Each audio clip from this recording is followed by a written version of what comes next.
Bienvenue à cette nouvelle courte visite en ligne du Cartoon Museum de Bâle. Je suis ravie d'emmener aujourd'hui notre public francophone découvrir l'exposition Big City Life qui vient d'ouvrir ses portes. Toute l'équipe du Cartoon Museum se réjouit bien sûr beaucoup de la réouverture du musée. Et nous allons aussi continuer de proposer du contenu en ligne, donc sous forme de visites et d'événements sur nos diverses plateformes. Big City Life est une exposition thématique qui regroupe des œuvres originales de 12 artistes proposant leur vision personnelle de la vie urbaine, entre poésie, chaos, critique sociale et visions fantaisistes voire futuristes. Ces prochaines minutes ne suffiront bien évidemment pas à toutes et toutes les présenter comme ils devraient, mais j'espère vous donner un aperçu de la diversité de regards, de formats, de techniques déployées par ces artistes pour évoquer l'imaginaire de la grande ville. La ville, et surtout la ville en tant qu'espace social, est un sujet qui a inspiré et qui inspire toujours de nombreux dessinateurs et de nombreuses dessinatrices.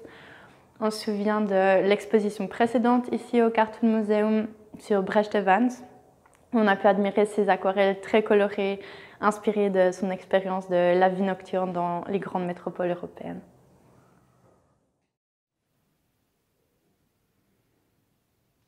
Dans Big City Life, on rencontre autant des BDistes de renom qui sont depuis longtemps établis dans la culture comics, tels que les Américains Will Eisner ou Art Spiegelman.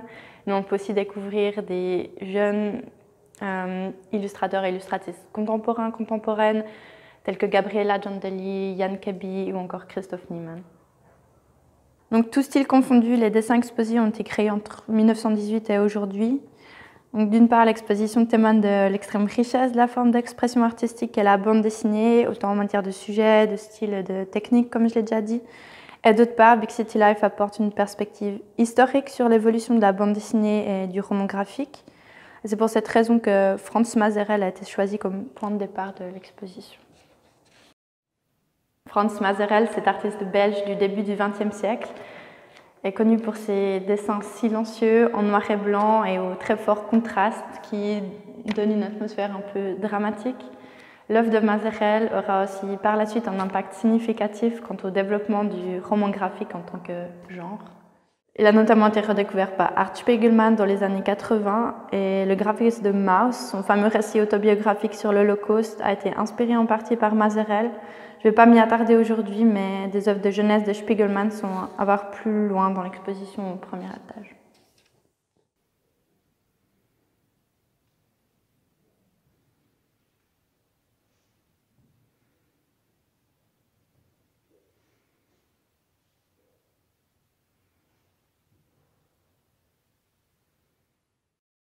En plus de leur valeur artistique, les images de Mazerel sont de vrais témoignages historiques de la condition humaine dans les grandes villes à l'époque de l'entre-deux-guerres.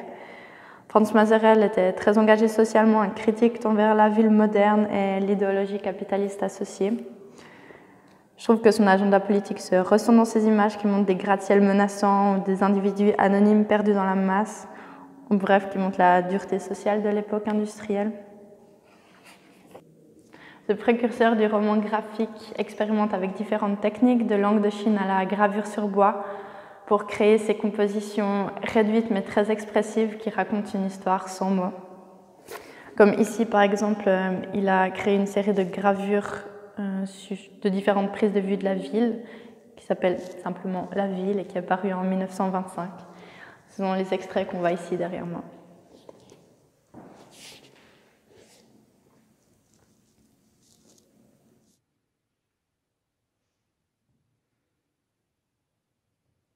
La deuxième partie de cette salle est occupée par un autre pionnier du roman graphique, Will Eisner, un Américain.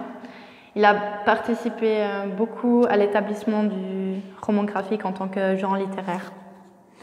On peut voir quelques originaux à langue de Chine dans Pacte avec Dieu. C'est une trilogie débutée en 1978 et qui compile une douzaine de récits relatant le quotidien d'habitants et d'habitantes d'un immeuble à New York. Pour la suite, on reste dans l'intimité d'un immeuble, mais on part direction Chicago avec Chris Ware. Donc Chris Ware compte parmi les figures proéminentes de la bande dessinée contemporaine. Il est entre autres connu pour ses couvertures du New Yorker, plus d'une vingtaine. En 2011, Ware publie Building Stories. C'est la grande boîte que je tiens là. Donc un roman graphique qu'il a mis environ 11 ans à réaliser et qui a un format, comme vous le voyez, peu conventionnel.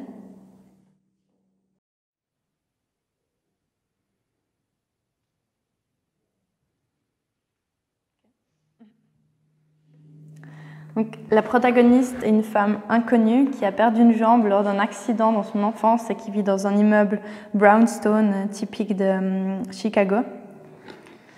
L'histoire est fragmentée en 14 éléments rassemblés dans cette boîte en carton. Donc ça peut être des albums, un petit zine, des dépliants, des journaux.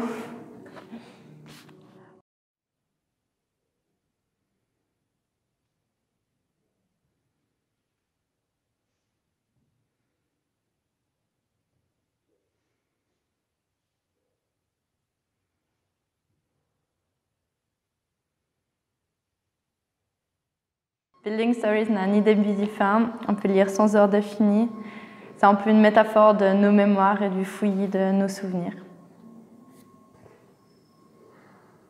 Donc Chris Ware est très attentif à la composition de la page et au rapport entre texte et image qui brise aussi les conventions et va au-delà de la division en cases et en bulles de texte. Les extraits de Building Stories présentés ici ne sont pas encore ancrés en couleur. Ware commence généralement par dessiner au crayon bleu, puis repasse avec de l'encre noire au pinceau. Le crayon bleu est ensuite invisible une fois que la page a été digitalisée.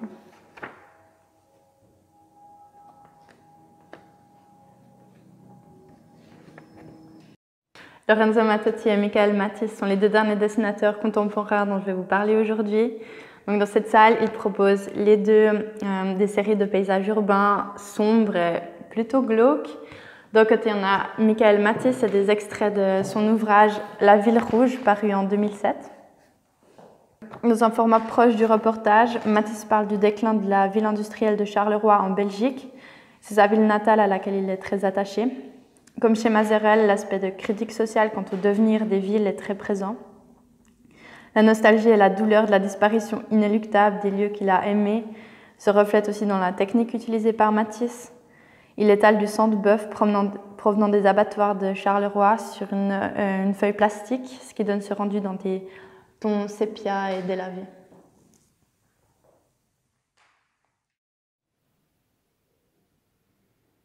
Donc, on connaît bien Lorenzo Mattotti pour ses dessins hauts en couleur. Il fait partie des artistes qui ont élevé la couleur au rang d'élément constitutif de la bande dessinée contemporaine. Mais cependant, dans la dernière série, ou une des dernières séries qu'il a réalisées en 2020, durant le confinement de printemps, c'est le noir et blanc qui domine. Et paradoxalement, il a choisi de peindre des sujets donc, à langue de Chine et seulement des sujets de foule, de bars, de gens qui dansent. Donc tout ce qui nous a manqué. Donc son pinceau trace à langue de Chine des formes fluides, le trait rapide et spontané, qui évoque les souvenirs et les impressions laissées par les espaces. Pour quand même finir sur une note colorée, on peut admirer la série Urban Landscapes de 2007 de Lorenzo Mattotti. Il a dessiné au pastel vif des scènes aux motifs fantaisistes et pleins de mouvements.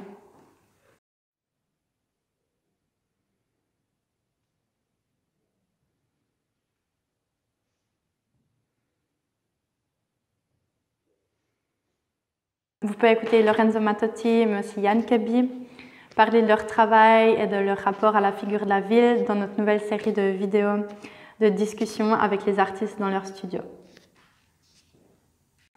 Donc, il vous reste encore à découvrir les dessins de Paris de Sampé, les œuvres au crayon de couleur de Gabriela Giandelli, les paysages futuristes de Helge Reumann ou encore à visiter la ville tridimensionnelle de Marcel Schmitz-Frandisco. Cette publication, donc, parue dans le cadre de l'exposition Big City Life, vous donne aussi un aperçu de la diversité de l'univers du roman graphique contemporain. Elle est disponible à la boutique du musée, mais peut être aussi commandée en ligne. Voilà, donc l'exposition Big City Life peut être visitée jusqu'à début juin et on espère vraiment pouvoir vous accueillir en personne bientôt.